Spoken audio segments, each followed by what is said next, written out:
Hello, good morning, good evening, good afternoon. Today is the morning after the storm last night. Anyone who was watching Graham's channel last night, yes, he decided to go live in the middle of a storm. It was quite a nasty one. Half my roof came off, which I'm actually quite pleased about. When I say half my roof, two pieces, but they were quite large and they were on where the wind was predominantly coming from. I could hear this thunk, thunk, thunk. I go up there and there they are doing this thing. So I took them down. The rest of it held, great. This boat's fantastic. I will get to stuff in PR and Markle in a minute. This boat is fantastic. She has never let seawater in the hull, which is the most important thing. But the superstructure, because the hull is very thick fiberglass, but the superstructure is predominantly wood. And when we first bought it, oh my God, the first time it rained, we might as well have been laying on the pontoon in the rain. And bit by bit, I seal off these leaks, but they still come in. And of course, towards the end of the live, the rain came and it was torrential rain. And it got into the electrics somewhere and the power went. So I'm sorry about that. Anybody who was watching that, that explains that. We were perfectly all right and it was such driving rain. I didn't want to go out and flick the power back on, so we waited 15 minutes. Eventually I had to go out and turn the power back on, but it did stop and it's all cleared today, and I'm actually very grateful because it's watered all the plants in my house. It's washed the entire boat. It's washed all the cars and motorbikes, so I'm thrilled about that. I love the rain. I'm not so keen on the wind. Right, so anyway, as usual, I check Google searches, Meghan Markle, Prince Harry, and there really are none. There are none. They are very, very few and far between here in Spain on my particular search.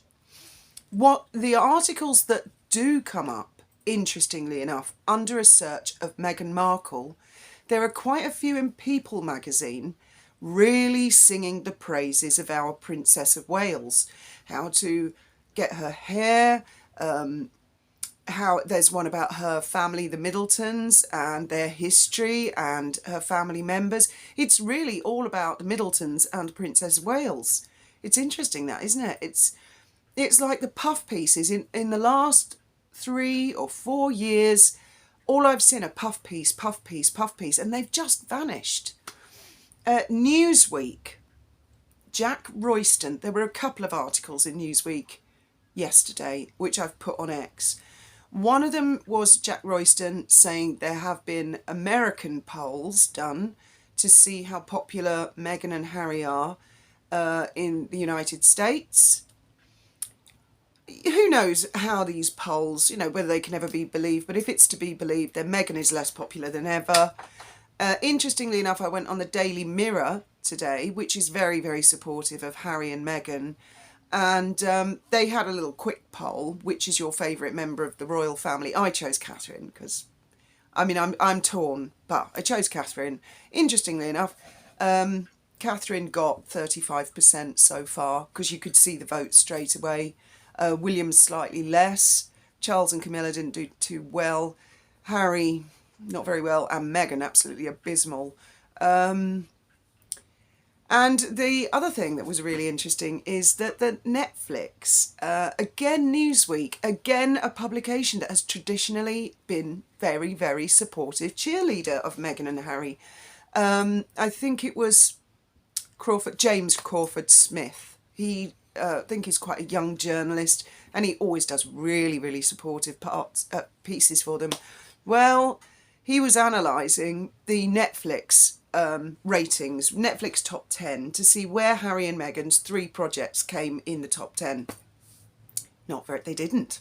They basically didn't make the top 10. Which is interesting because we were told, it was the biggest show with the biggest ratings and all that. So I begin to wonder if things are falsified. Call me a doubting Thomas. And apparently the one that did the best was the Invictus thing. Did the best with critics. Didn't make the top 10. The political thing they did with Jacinda Ardern, I don't know, I never watched that. That did the absolute worst. Nobody was interested, hardly anybody watched it. And I'll put a link to all of these Newsweek, and they're all Newsweek. These are like, it's like Omid Scobie writing a book that's not favourable for Meghan and Harry. You know, it's on that par.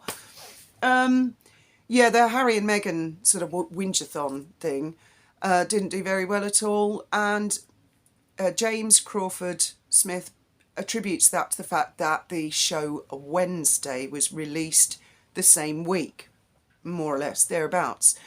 And he says something like Harry and Meghan's show got 81,500 views or downloads or hours, I can't remember.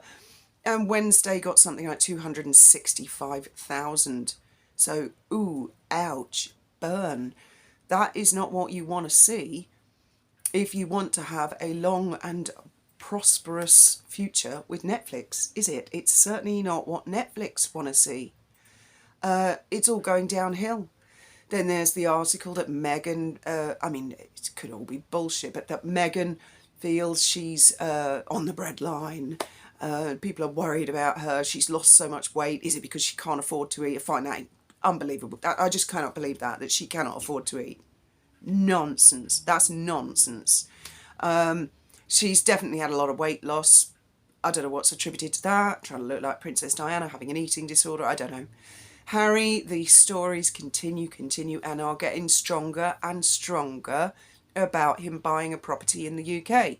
Now, I do tend to believe this for many reasons. Firstly, I do believe he's homesick. Secondly, although he is a simp, let's face it, he's been a simp the whole way along, I do believe old Windsor's got a breaking point.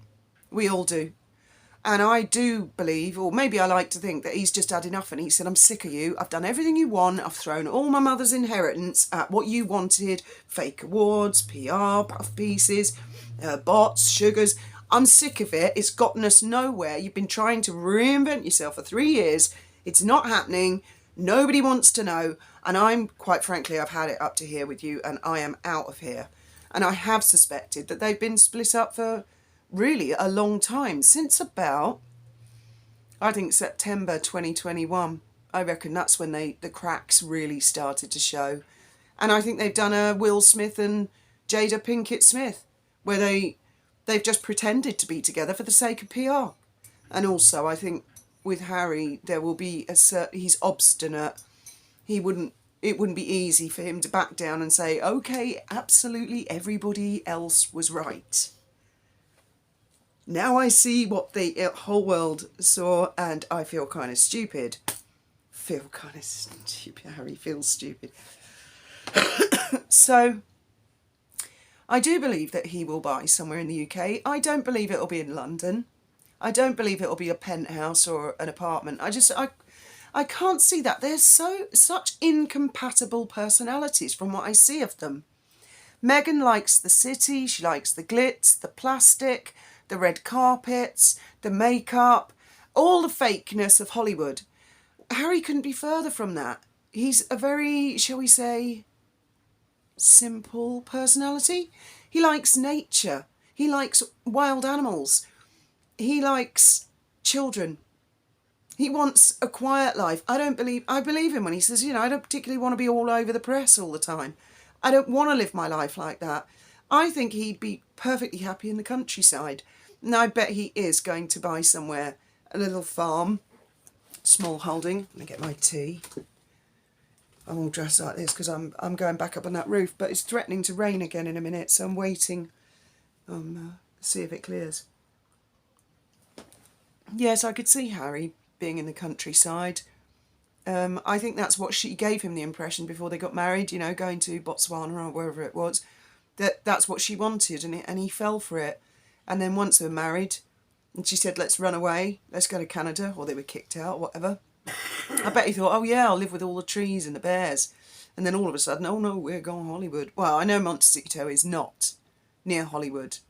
It's some considerable drive from where all the action is. And I can see her wanting an apartment in LA, near wherever the action is going on. I can well see that, if she isn't already doing that. And when I see Neil Sean say, he knows people, he's got a pretty good idea of the area that Harry's looking at, but he's not going to say anything at the moment. I think that's very gentlemanly of him. Yeah, I can well believe it. absolutely well believe it. And there are other advantages for Harry. Graham and I had a couple of friends who fell in love and got married. She was American, he was British, and they had nothing but problems with immigration and tax.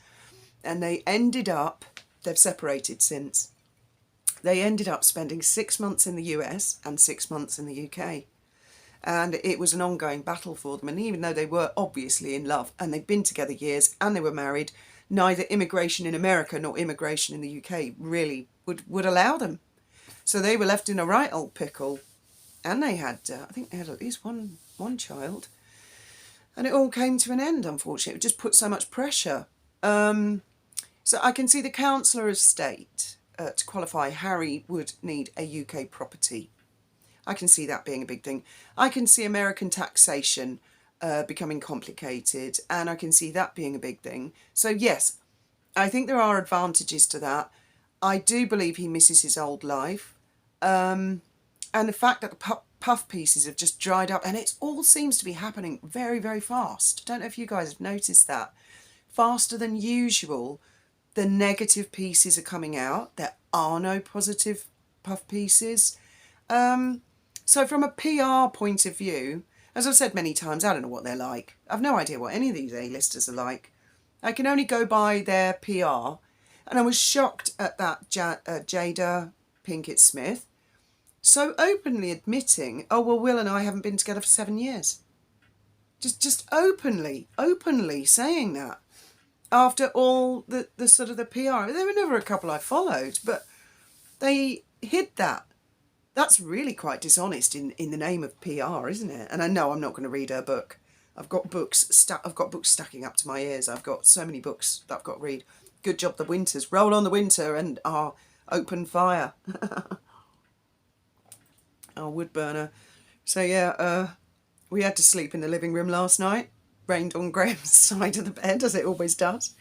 The cat's looking quite pissed off. Like, I think it's time we went to the house. So we're most likely going to be transferring back to the house, and then I will come and stay on the boat on my own and just really press on, because then I don't have any distractions, and really try and get her sort of shipshape. A lot of you have asked, does she sail? No, she doesn't. One engine works, one engine doesn't. And no, with no intention of taking her anywhere at the moment. But what I will be doing once the top roof is fixed, but before I fix the windows, because the windows are, that's another big saga. Once the top roof is completely done, then over the winter I shall be transferring to the engine room. And I will be doing all my videos from there most likely, and I'll show you our two enormous engines. And firstly, I've got to clean out the engine room, then paint it. I've got to fit lights, so be prepared to be in the dark a lot to begin with. A nice ladder. I need a sort of a cushioned little seat, because it's not big enough to stand up in there. Down, it's below me. It's below where I am now. Might put some hinges on the engine hatches, you know, some of those really cool ones where you just press it and then it goes. Might do that. So that's the plan for the winter.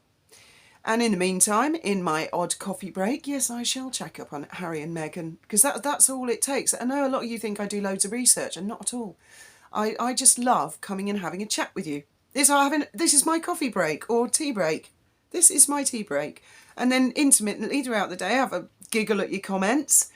And in the evening, when I finish work, I have a good look at the comments, because some of the Meghan supporters, they're like, oh, get alive, you need to mop the brow of your husband's dying cancerous forehead.